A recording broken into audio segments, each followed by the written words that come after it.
Bonsoir à tous. À la une de l'actualité de ce vendredi 29 décembre. Plus de 4000 familles heureuses à Ebempe sur la route d'Anyama. Le Premier ministre leur a remis les clés de leur logement hier. Amadou Gon Coulibaly a invité les autres souscripteurs à faire preuve de patience. Il promet de bonnes perspectives en 2018. 2018, c'est dans 2 jours. Déjà à la veille de la fête de fin d'année, les collectivités ont reçu près de 2 milliards de francs CFA de matériel de salubrité. C'est un don des ministères de l'Intérieur et de la Salubrité. On parlera également dans ce 20h de la resocialisation, un moyen sûr pour la réinsertion des mineurs en difficulté avec la loi. Ce sont au total 10 enfants qui viennent d'achever 6 mois de formation. Les détails dans quelques instants. Et puis, un attentat contre une église en Égypte, au sud du Caire, a fait 10 morts. C'est un homme armé qui a attaqué l'église. Bienvenue à tous. L'on l'a annoncé hier, le Premier ministre a remis officiellement les clés de plus de 4000 logements aux acquéreurs. C'est un programme qui a été lancé en 2013, programme de logement destiné à des ménages à faible revenu. On fait le point avec Eman Givi. Après plusieurs mois de longue attente, le rêve d'être propriétaire pour ses acquéreurs devient une réalité. Au nom du chef de l'État et du gouvernement, toutes nos félicitations et tous nos vœux de bonheur dans ces maisons. De manière symbolique, 4000 nouveaux acquéreurs reçoivent des mains du Premier ministre Amadou Gon Coulibaly et autres membres du gouvernement les clés de leur nouvelle maison. Cette remise symbolique de clés de 4000 logements socio-économiques à Ebimpe, route d'Anyama, s'inscrit dans le cadre du programme présidentiel de logements sociaux et économiques initié par le gouvernement en 2013. Nouvel objectif, arrêté depuis 2015, construire 150 000 logements en 5 ans afin de répondre efficacement à la demande des populations. Chers souscripteurs, nous avons entendu vos plaintes et nous en tenons compte. Nous ne vous avons pas abandonné, bien au contraire. Nous avons travaillé jour et nuit, identifié les mots qui minaient ce programme et préparé des solutions idoines pour relancer le programme de façon pérenne. J'invite les souscripteurs qui souhaitent désister à ne pas le faire. J'invite également ceux qui n'ont pas encore reçu la clé à faire confiance au gouvernement de Côte d'Ivoire, aux acteurs de la cérémonie. Aujourd'hui, vous êtes propriétaire d'un logement décent et je voudrais vous remercier pour votre patience. Amadou Gon Coulibaly rassure, le gouvernement fera tout son possible pour donner satisfaction aux attentes des Ivoiriens. Chers bénéficiaires, vous êtes aujourd'hui témoins, je dirais même témoins privilégiés, des promesses qui ont été faites par le président de la République, son Excellence M. Alassane Ouattara, promesses qui sont tenues ce jour pour 4003 familles. Et ceci après donc, la remise en décembre 2015 des clés de la cité Ado, projet qui avait été lancé par le président de la République lui-même. Je puis vous assurer que le gouvernement ne ménagera aucun effort pour atteindre les objectifs quantitatifs. Au-delà de la mise à disposition de ces logements, le président de la République et l'ensemble du gouvernement vous exhortent à faire de ces cités le creuset du vivre ensemble. Et pour mesurer la satisfaction de ses acquéreurs, Amadou Gon Coulibaly s'est invité dans une villa, témoin du site d'Ebimpe, chambre à coucher, douche et cuisine visitée, satisfaction du chef du gouvernement, des habitations à l'abri de tout litige foncier. Nous sommes en parfaite harmonie avec les propriétaires fonciers qui nous ont aidés, qui nous ont compris et qui nous ont facilité la tâche en vue d'arriver aujourd'hui à ces résultats-là. Au grand bonheur des acquéreurs. Avoir une maison, ce n'est pas donné à tous, c'est un privilège et je suis très contente, très contente. Nous avons fait confiance au gouvernement, nous avons fait confiance aux promoteurs. Aujourd'hui, c'est chose réelle, nous avons les clés, je suis très heureux. À la grande satisfaction des promoteurs. Beaucoup reste à faire. 4003 logements, c'est un sentiment évidemment de satisfaction pour nous. Nous encourageons aussi par la suite les autres à nous emboîter le pas et à livrer évidemment les maisons dans de bonnes conditions. Nous avons écouté donc le Premier ministre et l'ensemble des partenaires institutionnels du projet qui nous ont montré une voie dans laquelle nous pouvons nous engager intensément. Un cadre décent et agréable Les nouveaux acquéreurs pourront même tirer au panier. Visite de stand d'exposition par le Premier ministre. Quand le bâtiment va, tout va. C'est une nouvelle vie qui commence sous un nouveau toit pour ces 4003 familles ivoiriennes. Et à cette cérémonie de remise des clés hier, le Premier ministre Amadou Gon Coulibaly a promis de bonnes perspectives pour 2018. 2018, justement, c'est dans 48 heures. Le chef de l'État a offert 50 000 kits alimentaires aux ménages défavorisés. Le don a été fait par le gouverneur du district d'Abidjan, le ministre Robert Begré Mambé, au nom du chef de l'État. Reportage Olivier Iriebi et Sidonie Davila. À chaque famille, des poulets, des bouteilles d'huile, des boîtes de tomates, du riz et du sel. C'est un don du président de la République aux couches défavorisées de la commune d'Adjamé. À cette frange de la population, le repas de fête du Nouvel An est ainsi offert. Hier, nous étions à Yopougon, à Songon et à Tekoubé. Aujourd'hui, nous sommes à Adjamé et toutes les communes seront couvertes et chaque commune sera servie. En cette fin d'année, il était nécessaire de venir en soutien à certaines familles qui ont le plus besoin. Touchées par cette marque d'attention à leur endroit, les familles expriment leur reconnaissance à leurs bienfaiteurs. Quand on nous donne, nous on partage. On donne aux femmes, les veuves, les enfants orphelins. En tout cas, je fais beaucoup de bénédictions pour la population, pour le pays. Je salue le président de la République. Des remerciements appuyés par le maire d'Adjamé, commune qui a abrité la cérémonie. La population se sent concernée par ce partage que le président a envoyé à Adjamé. Nous sommes très heureux et nous remercions le président de la République à travers le ministre-gouverneur et nous prions toujours pour que Dieu leur donne longue vie et beaucoup de santé. À travers les dons de kits alimentaires, une tradition depuis son accession au pouvoir, le chef de l'État traduit sa volonté de porter assistance aux familles à faible revenu. Et à la veille de la fête de fin d'année, le ministre des Affaires présidentielles à la rencontre des populations, Téné Birahima Ouattara et des députés du département de Kong sillonnent les différentes sous-préfectures pour remercier les populations pour leur soutien au président Alassane Ouattara. Reportage Kader Sogodogo. Sillonner toutes les sous-préfectures du département de Kong pour adresser de vive voix ces remerciements aux populations pour leur engagement autour du président de la République Alassane Ouattara. Voilà la mission en cette fin d'année du ministre des Affaires présidentielles Téné Birahima Ouattara, par ailleurs élu de Kong. Il est accompagné de l'ensemble des députés du département, de Sikolo à Bilimono, en passant par Nafana. Les populations sont sorties massivement pour réserver un accueil des grands jours à la délégation et surtout écouter le message à délivrer.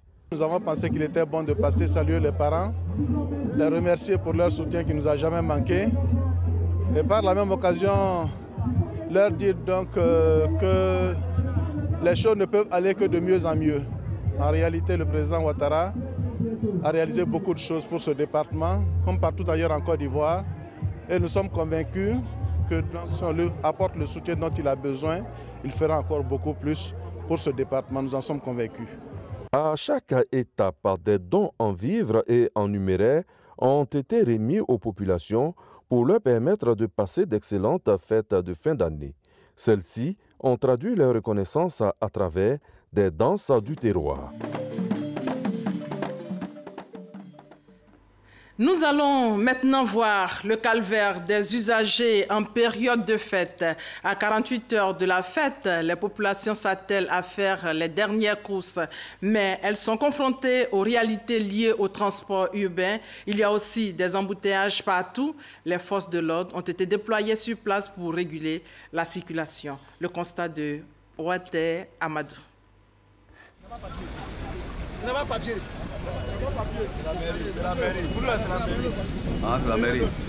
Grand carrefour de Trècheville. Ces usagers viennent d'assister impuissants à une altercation entre des agents de la mairie et le conducteur du véhicule qu'ils comptaient emprunter pour leur déplacement. On a période de fête, donc tout le monde, tous ceux qui sont garés, cherchent une occasion pour venir travailler. Donc c'est à ce moment qu'il y a des fraudeurs. À ce moment que nous aussi on contrôle. C'est un autre fait qui vient allonger la liste des difficultés auxquelles sont confrontés les usagers en cette période de fête de fin d'année. Des difficultés liées à l'augmentation des frais de transport, aux embouteillages.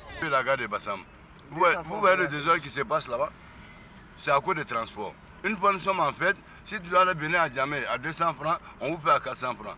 Si tu dois retourner, on vous fait à 500 francs. Imaginez-vous, c'est pas normal. Dans ces périodes de fête, voilà les difficultés que nous rencontrons. Il y a le coût du transport qui a complètement doublé de prix et aussi il y a l'embouteillage aussi qui règne beaucoup.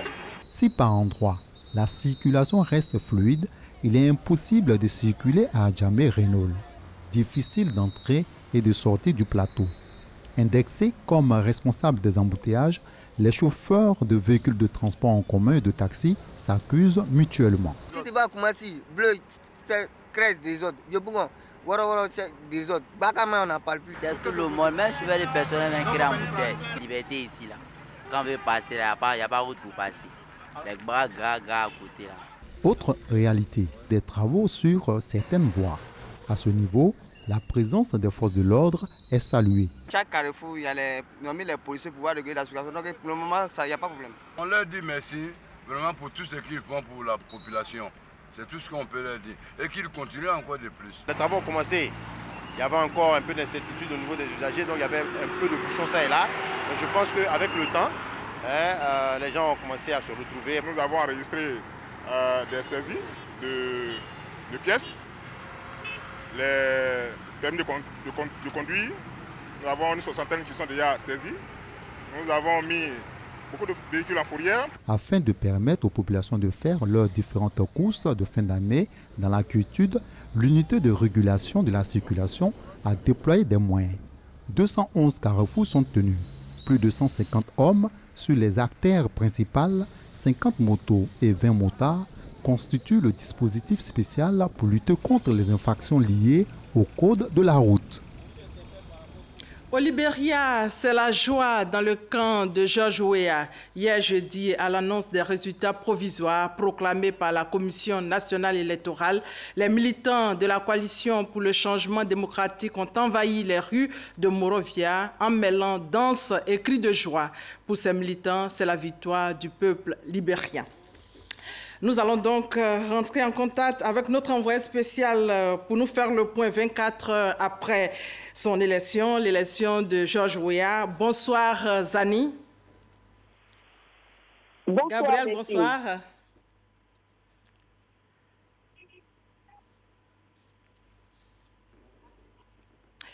Comment, Gabriel, comment les militants ont accueilli la confirmation de la victoire de Weah après la proclamation définitive des résultats provisoires par la commission électorale?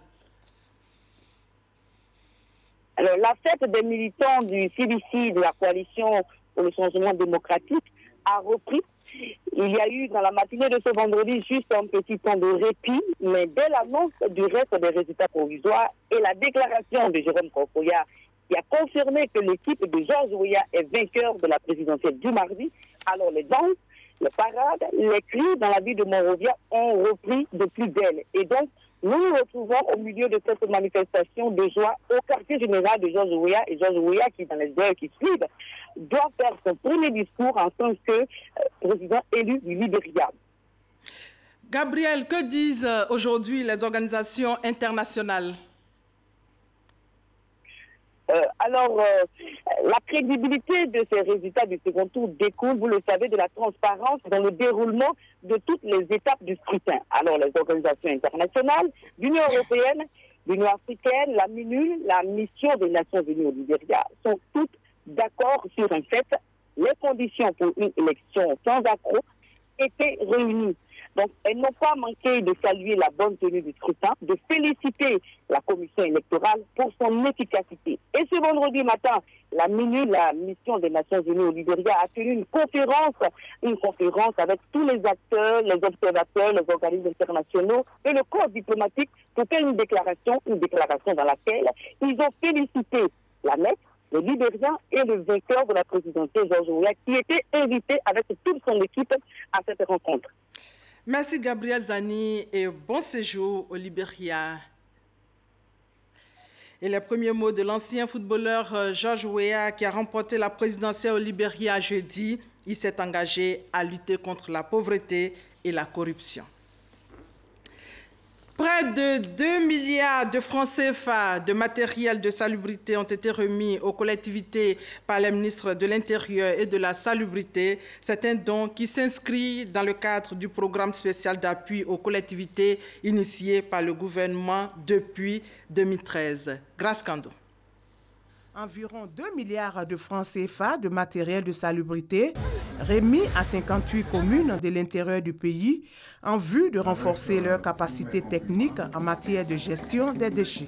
Au nom des maires bénéficiaires, je voudrais, Madame la Ministre, encore une fois vous réitérer nos remerciements et vous assurer que ces dotations feront l'objet de la meilleure utilisation possible par nos services. Aussi voudrais-je souhaiter que dans les meilleurs délais, les ressources permettent d'étendre cette générosité. Dans le souci de la préservation de l'environnement, des réformes ont été engagées dans le secteur de la salubrité. La réforme de ce secteur prend forme depuis quelques mois avec l'avènement prochain des premières infrastructures modernes de gestion des déchets. Centres de groupage, les centres de transfert, ainsi que la construction du premier centre d'enfouissement technique de Côte d'Ivoire. Représentant le Premier ministre Amadou Gon Coulibaly, le ministre de l'Intérieur et de la Sécurité a exhorté les bénéficiaires à agir pour la protection du cadre de vie des populations. Le combat que vous devez mener chaque jour contre les déchets est noble et complexe. Il vous faut le gagner avec engagement et détermination. Je vous exhorte donc à agir ensemble par la sensibilisation avec vos populations respectives pour la protection de notre cadre de vie. C'est dans la solidarité d'action que nous gagnerons le combat contre l'insalubrité. Par ailleurs, le ministre Sidiki Diakité a souligné l'intérêt de la création d'un comité interministériel pour faire face à la problématique de la mobilisation des ressources internes pour le financement du secteur des déchets. Autre actualité ce soir, la police criminelle démantèle 2 présumés gangs qui sévissaient dans le district d'Abidjan et dans certaines villes du pays. Leur cible, des opérateurs économiques et des commerçants. On fait le point avec Abou Sanogo. Ils font partie d'un gang composé d'une dizaine d'individus. Ils ont perpétré plusieurs attaques à main armée dans le district d'Abidjan ainsi que dans certaines villes de l'intérieur du pays. Et ces attaques ont été dirigées contre les opérateurs économiques, les commerces, les convois d'argent, les églises et les domiciles. Le 22 décembre dernier, exploitant une information faisant état de la présence de certains membres de ces gangs à Abidjan en pleine préparation d'une attaque, les éléments de la direction de la police criminelle lancent une opération qui permet d'interpeller ces 5 individus qui ont aussitôt avoué avoir à leur actif plusieurs vols à main armée, dont les plus récentes ont été dirigées contre une société de construction sur la route de Bassam, une poissonnerie à Adjamé, une église dans la commune de Cocody et une entreprise de gaz à la zone industrielle de Yopougon. Dans la même veine, la police criminelle a démantelé un autre présumé gang auteur de plusieurs attaques à main armée, occasionnant un préjudice de plusieurs millions de francs CFA pour leurs victimes. À leur actif, le vol à main armée au Grand Carrefour de Makori, où la somme de 25 millions de francs CFA a été emportée. Le vol à main armée à Trècheville en face de l'hypermarché Carrefour où la somme de 25 millions de francs CFA a été emportée. Le vol à main armée à Trècheville vers le Grand Moulin également où la somme de 20 millions de francs CFA a été emportée. Le vol à main armée au plateau entre le quai fruitier et la société Carena où la somme de 25 millions de francs CFA a été emportée. Nous sommes très engagés au niveau de la direction de la police criminelle à lutter contre ce genre de bandits-là pour apaiser la population et les amener à fêter dans la quiétude. Ils peuvent nous faire confiance. Et nous, en retour, ce que nous leur demandons, c'est de nous donner les informations, de dénoncer les personnes suspectes à tout service de police ou de gendarmerie, et mieux à la police criminelle. Au terme de la procédure, ces différents individus interpellés seront conduits devant le parquet près le tribunal d'Abidjan-Plateau pour répondre de leurs actes. En 2017, plus de 60 incendies enregistrés en Côte d'Ivoire. Le ministère de l'Intérieur a décidé d'identifier les causes de ces incendies. Une rencontre a été organisée à cet effet. Le compte-rendu d'Ahmed Traoré et d'Alexis Ouedraogo. Marché, entreprise, domicile en feu. Chaque année en Côte d'Ivoire, au moins un marché part en fumée. Les enquêtes sont en cours, mais selon les résultats provisoires, les courts-circuits sont la cause première des sinistres. Toutefois, le groupement des sapeurs-pompiers militaires indique que l'anarchie et l'indiscipline des occupants des marchés restent aussi un facteur déterminant dans la provocation des incendies. Lorsque le feu se déclare, si nous avons la possibilité d'accéder rapidement au foyer, on peut rapidement venir à bout de ce feu.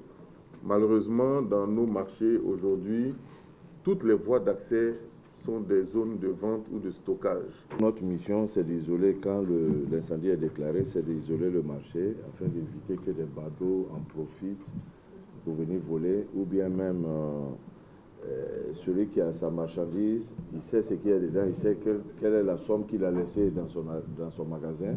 Souvent, il perd tout contrôle, il veut forcément aller récupérer ses affaires et nous isolons la zone. Le gouvernement sensibilise la population à prendre conscience et à faire preuve de civisme. Le ministère du Commerce, de l'Artisanat et de la Promotion des PME a élaboré une stratégie dénommée FENIS pour la promotion de l'entrepreneuriat féminin. Pour la mise en œuvre de cette stratégie, un fonds de 5 milliards de francs CFA a été acquis auprès de la Banque centrale populaire du Maroc. 10 femmes entrepreneurs ont bénéficié de ce fonds. Elles ont reçu des chèques d'une valeur de 261 millions de francs CFA. Justine Sey, Djiké.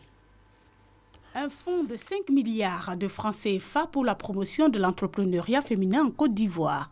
Fruit d'un accord cadre signé entre le ministre du Commerce, de l'Artisanat et de la Promotion des PME et la Banque centrale populaire du Maroc, un premier groupe de 10 femmes entrepreneurs vient de bénéficier de ce fonds.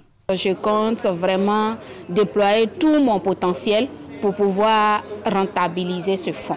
J'ai été sélectionnée par la BACI, par la fiabilité de mon dossier. Il faut avoir une déclaration fiscale en bonne et due forme, un registre de commerce. Il faut présenter un relevé bancaire bien propre. Elles reçoivent la somme de 261 millions de francs CFA pour faire fructifier leurs affaires, d'où l'appel du ministre Souleymane Diarra-Souba aux femmes à souscrire massivement au fonds. Le message que nous passons, c'est de dire aux femmes qui ont bénéficié de ce financement d'en faire bon usage, de telle sorte que les remboursements qui sont prévus, selon des tableaux d'amortissement qui ont été adaptés également à leurs activités, puissent être respectés, pour que le maximum de femmes puissent bénéficier. Ce fonds a été acquis pour la mise en œuvre de la stratégie visant la promotion des petites et moyennes entreprises élaborée par le ministère du Commerce, de l'Artisanat et de la Promotion des PME. Et le ministre Souleymane Diarra-Souba, ministre du Commerce, de l'Artisanat et de la Promotion des PME, a réceptionné aujourd'hui les clés du premier incubateur d'entreprise en Côte d'Ivoire. Ces incubateurs d'entreprise sont des structures d'appui à la création d'entreprises, notamment donc les PME. Les détails de notre reporter, Cheikh Koné. Bâti sur une superficie de 1327 mètres carrés, avec 17 bureaux, pour un coût global de plus de 300 millions de francs CFA. Cet édifice va accueillir simultanément une vingtaine de porteurs de projets pour le développement de leur activité, sur une période allant de 6 à 24 mois.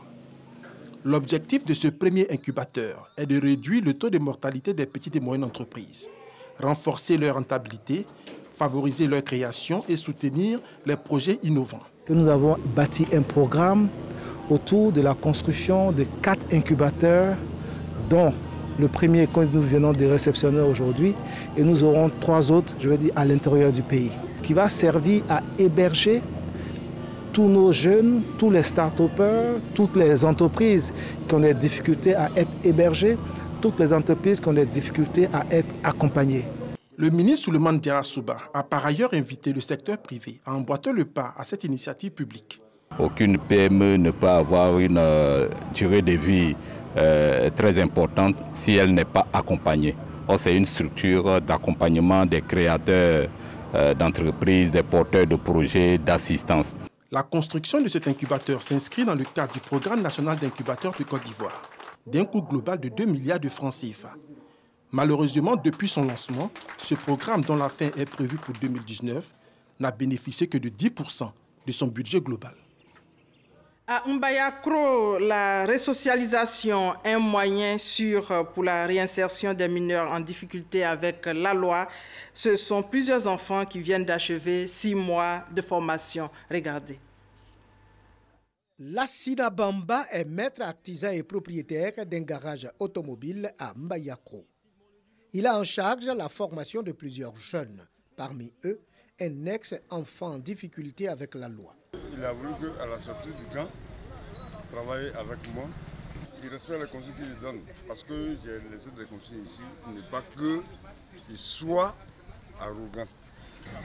Moi, je l'ai pris parce que j'ai vu à lui qu'il veut changer. Il est de la première vague des mineurs en difficulté avec la loi resocialisée par la CCRS, cellule de coordination, de suivi et de réinsertion. Ils sont désormais 774 mineurs en difficulté avec la loi à bénéficier du soutien de l'État pour un nouveau départ dans leur vie. Pendant 6 mois, ils sont resocialisés, formés à un métier et prêts pour une nouvelle chance. 110, c'est l'effectif de la 5e vague des mineurs en difficulté avec la loi resocialisée, prêts à regagner leur famille. Le ministère de la Femme, de la Protection de l'Enfant et de la Solidarité a exhorté les parents à plus de responsabilités dans l'éducation de leurs enfants. Prenez soin de vos enfants. Nous ne comptons pas sur les autres pour éduquer nos enfants.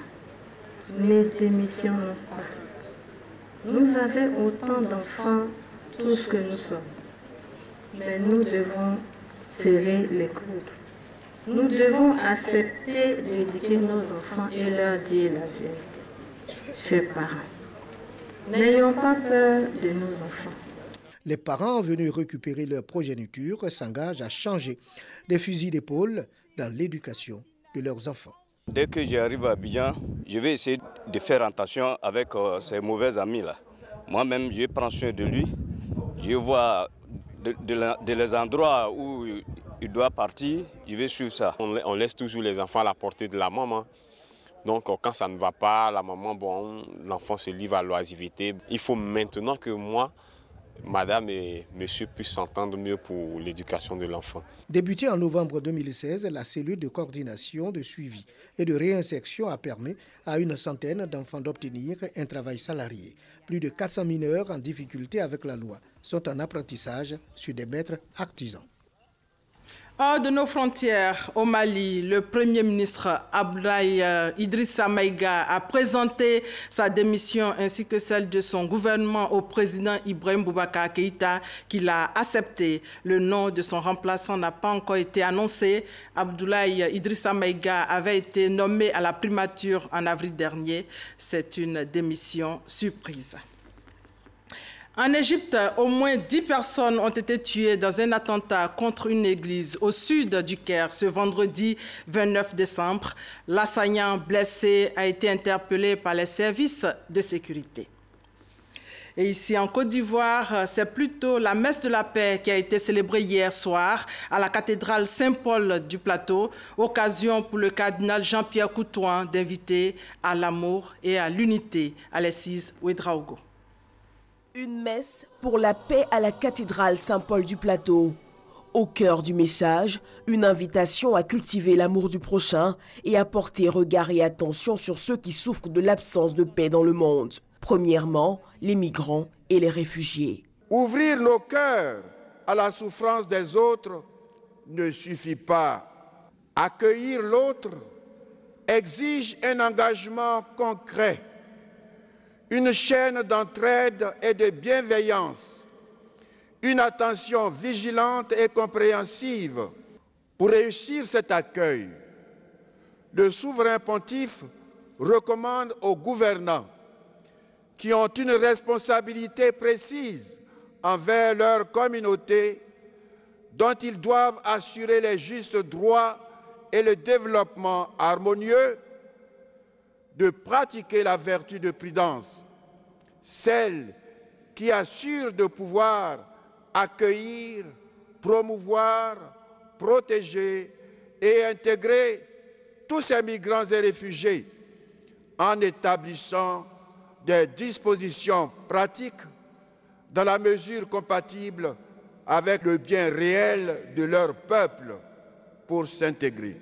L'occasion aussi pour le cardinal d'insister sur la nécessité pour la Côte d'Ivoire de revenir à la notion d'unité. Pour cette journée, le pape Benoît XVI avait dans son homélie invité à la mise en œuvre de 2 pactes internationaux pour des migrations plus sûres et pour que les réfugiés soient regardés au travers de notre compassion.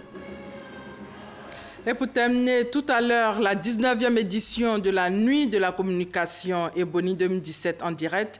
Et demain samedi, pour coller à la fête de fin d'année, l'invité de la page culture avec Marie Longoran est le Magnifique.